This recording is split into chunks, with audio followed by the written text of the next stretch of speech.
லூக்கா அதிகாரம் 9. அவர் தம்முடைய 12 சீஷரையும் வரவழைத்து சகல பிசாசுகளையும் துரத்தவும் வியாதியுள்ளவர்களை குணமாக்கவும் அவர்களுக்கு வல்லமையும் அதிகாரமும் கொடுத்து தேவனுடைய ராஜ்யத்தை குறித்து பிரசங்கிக்கவும் பிணியாளிகளை சொஸ்தமாக்கவும் அவர்களை அனுப்பினார். அப்பொழுது அவர் அவர்களை நோக்கி, வழிக்கு தடியையாவது பையையாவது அப்பத்தையாவது காசையாவது எடுத்துக்கொண்டு போக வேண்டாம். 2 அங்கிகளை கொண்டு போகவும் வேண்டாம். எந்த வீட்டிலே பிரவேசிக்கிறீர்களோ அங்கே தங்கி அங்கிருந்து புறப்படுங்கள். உங்களை ஏற்றுக்கொள்ளாதவர்கள் எவர்களோ அவர்களுடைய ஊரை விட்டு நீங்கள் புறப்படும்போது அவர்களுக்கு சாட்சியாக உங்கள் கால்களில் படிந்த தூசியை உதறி போடுங்கள் என்றார். அவர்கள் புறப்பட்டு போய் கிராமங்கள் தோறும் திரிந்து எங்கும் சுவிசேஷத்தை பிரசங்கித்து பிணியாளிகளை குணமாக்கினார்கள். அப்பொழுது காற்பங்கு தேசாதிபதியாகிய ஏரோது அவரால் செய்யப்பட்ட யாவையும் கேள்விப்பட்டதுமின்றி சிலர் யோவான் மரித்தோரிலிருந்து எழுந்தான் என்றும் சிலர் எலியா தோன்றினான் என்றும் வேறு சிலர் பூர்வ காலத்து தீர்க்க தரிசிகளில் ஒருவன் உயிர்த்தெழுந்தான் என்றும் சொல்லிக் கொண்டபடியால் கலக்கமடைந்து, யோவானை நான் சிரச்சேதம் பண்ணினேன், இவன் இப்படிப்பட்டவைகளை செய்கிறான் என்று கேள்விப்படுகிறேனே, இவன் யார் என்று ஏரோது சொல்லி அவரை பார்க்க விரும்பினான். அப்போஸ்தலர் திரும்பி வந்து தாங்கள் செய்த யாவையும் அவருக்கு விவரித்து சொன்னார்கள். அப்பொழுது அவர் அவர்களை கூட்டிக் கொண்டு தனித்திருக்கும்படி பெத்சாயிதா என்னும் பட்டணத்தை சேர்ந்த வனாந்தரமான ஒரு இடத்துக்கு போனார். ஜனங்கள் அதை அறிந்து அவர் பின்னே போனார்கள். அவர்களை அவர் ஏற்றுக்கொண்டு தேவனுடைய ராஜ்யத்தை குறித்து அவர்களுடனே பேசி சொஸ்தமடைய வேண்டும் என்றிருந்தவர்களை சொஸ்தப்படுத்தினார். சாயங்காலமாகிற போது 12 சேர்ந்து வந்து அவரை நோக்கி, நாம் இருக்கிற இடம் வனாந்தரமாயிருக்கிறது. சுற்றி இருக்கிற ஊர்களிலும் கிராமங்களிலும் ஜனங்கள் போய் தங்கி போஜன பதார்த்தங்களை சம்பாதித்துக் கொள்ளும்படி அவர்களை அனுப்பிவிட வேண்டும் என்றார்கள். அவர் அவர்களை நோக்கி, நீங்களே அவர்களுக்கு போஜனம் கொடுங்கள் என்றார். அதற்கு அவர்கள், எங்களிடத்தில் 5 அப்பங்களும் 2 மீன்களும் மாத்திரம் உண்டு. இந்த ஜனங்கள் எல்லாருக்கும் போஜனம் கொடுக்க வேண்டியதானால் நாங்கள் போய் வாங்கிக் கொண்டு வர வேண்டுமே என்றார்கள். ஏறக்குறைய 5000 புருஷர் இருந்தார்கள். அவர்களை பந்திக்கு 50 பேராக உட்காரும்படி சொல்லுங்கள் என்று தம்முடைய சீஷர்களுக்கு சொன்னார். அவர்கள் அந்தப்படியே எல்லாரையும் உட்காரும்படி செய்தார்கள். அப்பொழுது அவர் அந்த 5 அப்பங்களையும் அந்த 2 மீன்களையும் எடுத்து வானத்தை அண்ணாந்து பார்த்து அவைகளை ஆசீர்வதித்து பிட்டு ஜனங்கள் முன் வைக்கும்படி சீஷர்களிடத்தில் கொடுத்தார். எல்லாரும் சாப்பிட்டு திருப்தி அடைந்தார்கள். மீதியான துணிக்கைகள் 12 கூடை நிறைய எடுக்கப்பட்டது. பின்பு அவர் தமது சீஷரோடே கூட தனித்து ஜெபம் பண்ணி கொண்டிருக்கையில் அவர்களை நோக்கி, ஜனங்கள் என்னை யார் என்று சொல்லுகிறார்கள் என்று கேட்டார். அதற்கு அவர்கள், சிலர் உம்மை யோவான் ஸ்நானன் என்றும் சிலர் எலியா என்றும் வேறு சிலர் பூர்வ காலத்து தீர்க்க தரிசிகளில் ஒருவர் உயிர்த்தெழுந்தார் என்றும் சொல்லுகிறார்கள் என்றார்கள். அப்பொழுது அவர், நீங்கள் என்னை யார் என்று சொல்லுகிறீர்கள் என்று கேட்டார். பேதுரு பிரதியுத்தரமாக, நீர் தேவனுடைய கிறிஸ்து என்றான். அப்பொழுது அவர்கள் அதை ஒருவருக்கும் சொல்லாதபடிக்கு உறுதியாய் கட்டளையிட்டார்.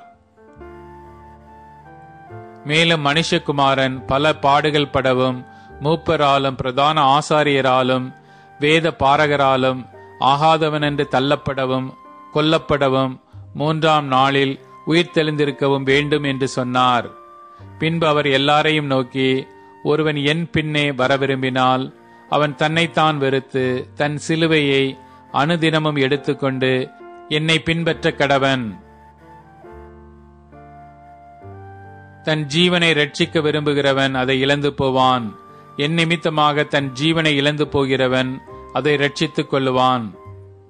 மனுஷன் உலகம் முழுவதையும் ஆதாயப்படுத்திக் கொண்டாலும் தன்னைத்தான் கெடுத்து நஷ்டப்படுத்தினால் அவனுக்கு லாபம் என்ன? என்னை குறித்தும் என் வார்த்தைகளை குறித்தும் எவன் வெட்கப்படுகிறானோ அவனை குறித்து மனுஷகுமாரன் தம்முடைய மகிமையோடும் பிதாவின் மகிமையோடும் பரிசுத்த தூதர்களின் மகிமையோடும் வரும்போது வெட்கப்படுவார். இங்கே நிற்கிறவர்களில் சிலர் தேவனுடைய ராஜ்யத்தை காணும் முன் மரணத்தை ருசி பார்ப்பதில்லை என்று மெய்யாகவே உங்களுக்கு சொல்லுகிறேன் என்றார். இந்த வார்த்தைகளை அவர் சொல்லி ஏறக்குறைய 8 நாளான பின்பு அவர் பேதுருவையும் யோவானையும் யாக்கோபையும் கூட்டிக் கொண்டு ஜெபம் பண்ணுகிறதற்கு ஒரு மலையின் மேல் ஏறினார். அவர் ஜெபம் பண்ணுகையில் அவருடைய முகரூபம் மாறிற்று. அவருடைய வஸ்திரம் வெண்மையாகி பிரகாசித்தது.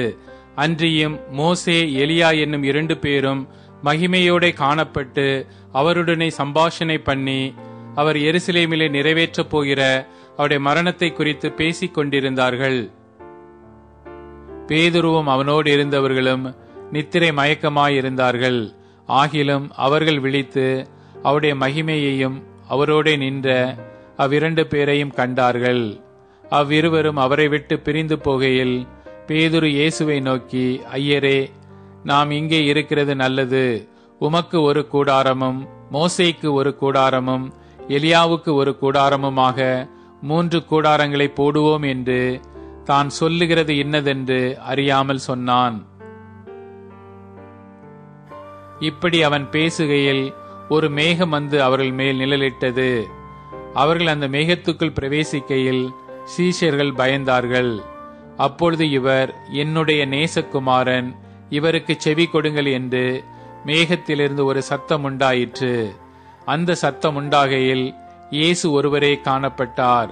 தாங்கள் கண்டவைகளில் ஒன்றையும் அவர்கள் அந்நாட்களில் ஒருவருக்கும் சொல்லாமல் அடக்கி வைத்திருந்தார்கள். மறுநாளில் அவர்கள் மலையிலிருந்து இறங்கின போது திரளான ஜனங்கள் அவருக்கு எதிர்கொண்டு வந்தார்கள். அவர்களில் ஒருவன் சத்தமிட்டு, போதகரே, என் மகனை கடாட்சித்தருள வேண்டுமென்று உம்மை வேண்டிக் கொள்ளுகிறேன். அவன் எனக்கு ஒரே பிள்ளையாயிருக்கிறான். ஒரு ஆவி அவனை பிடிக்கிறது. அப்பொழுது அவன் அலறுகிறான். அது அவனை நுரைத்தள்ள அலைக்கழித்து அவனை கசக்கின பின்பும் அவனை விட்டு நீங்குவது அரிதாயிருக்கிறது. அதை துரத்தி விடும்படி உம்முடைய சீஷரை வேண்டிக் கொண்டேன், அவர்களால் கூடாமற் போயிற்று என்றான். இயேசு பிரதியுத்தரமாக, விசுவாசம் இல்லாத மாறுபாடான சந்ததியே, எதுவரைக்கும் நான் உங்களோடு இருந்து உங்களிடத்தில் பொறுமையாயிருப்பேன்? உன் மகனை இங்கே கொண்டு வா என்றார். அவன் சமீபித்து வருகையில் பிசாசு அவனை கீழே தள்ளி அலைக்கழித்தது. இயேசு அந்த அசுத்த ஆவியை அதட்டி இளைஞனை குணமாக்கி அவன் தகப்பனிடத்தில் அவனை ஒப்புக் கொடுத்தார். அப்பொழுது எல்லாரும் தேவனுடைய மகத்துவத்தை குறித்து பிரமித்தார்கள். இயேசு செய்த யாவையும் குறித்து அனைவரும் ஆச்சரியப்படுகையில் அவர் தம்முடைய சீஷர்களை நோக்கி, நீங்கள் இந்த வார்த்தைகளை கவனமாய் கேளுங்கள்.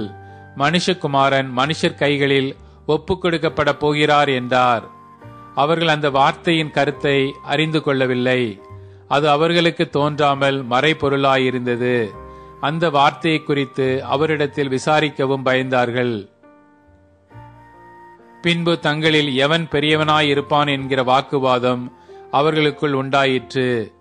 இயேசு அவர்கள் இருதயத்தின் யோசனையை அறிந்து ஒரு சிறு பிள்ளையை எடுத்து அதை தமதருகே நிறுத்தி அவர்களை நோக்கி, இந்த சிறு பிள்ளையை என் நாமத்தின் நிமித்தம் ஏற்றுக்கொள்ளுகிறவன் என்னை ஏற்றுக்கொள்ளுகிறான், என்னை ஏற்றுக்கொள்ளுகிறவன் என்னை அனுப்பினவரை ஏற்றுக்கொள்ளுகிறான். உங்கள் எல்லாருக்குள்ளும் எவன் சிறியவனாயிருக்கிறானோ அவனே பெரியவனாயிருப்பான் என்றார்.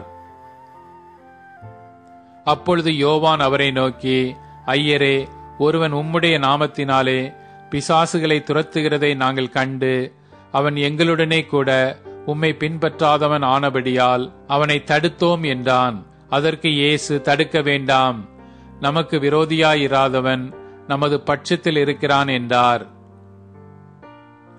பின்பு அவர் எடுத்துக்கொள்ளப்படும் நாட்கள் சமீபித்த போது அவர் எருசலேமுக்கு போக தமது முகத்தை திருப்பி தமக்கு முன்னாக தூதர்களை அனுப்பினார். அவர்கள் போய் அவருக்கு இடத்தை ஆயத்தம் பண்ணும்படி சமாரியருடைய ஒரு கிராமத்திலே பிரவேசித்தார்கள். அவர் எருசலேமுக்கு போக நோக்கமாயிருந்தபடியினால் அவ்வூரார் அவரை ஏற்றுக்கொள்ளவில்லை. அவருடைய சீஷராகிய யாக்கோபும் யோவானும் அதை கண்டபோது, ஆண்டவரே, எலியா செய்தது போல வானத்திலிருந்து அக்கினி இறங்கி இவர்களை அழிக்கும்படி நாங்கள் கட்டளையிட உமக்கு சித்தமா என்று கேட்டார்கள். அவர் திரும்பி பார்த்து, நீங்கள் இன்ன ஆவியுள்ளவர்கள் என்பதை அறியீர்கள் என்று அதட்டி, மனுஷகுமாரன் மனுஷருடைய ஜீவனை அழிக்கிறதற்கு அல்ல, ரட்சிக்கிறதற்கே வந்தார் என்றார். அதன் பின்பு அவர்கள் வேறொரு கிராமத்துக்கு போனார்கள். அவர்கள் வழியிலே போகையில் ஒருவன் அவரை நோக்கி, ஆண்டவரே, நீர் எங்கே போனாலும் உம்மை பின்பற்றி வருவேன் என்றான். அதற்கு இயேசு, நரிகளுக்கு குழிகளும் ஆகாயத்து பறவைகளுக்கு கூடுகளும் உண்டு, மனுஷகுமாரனுக்கோ தலை சாய்க்க இடமில்லை என்றார்.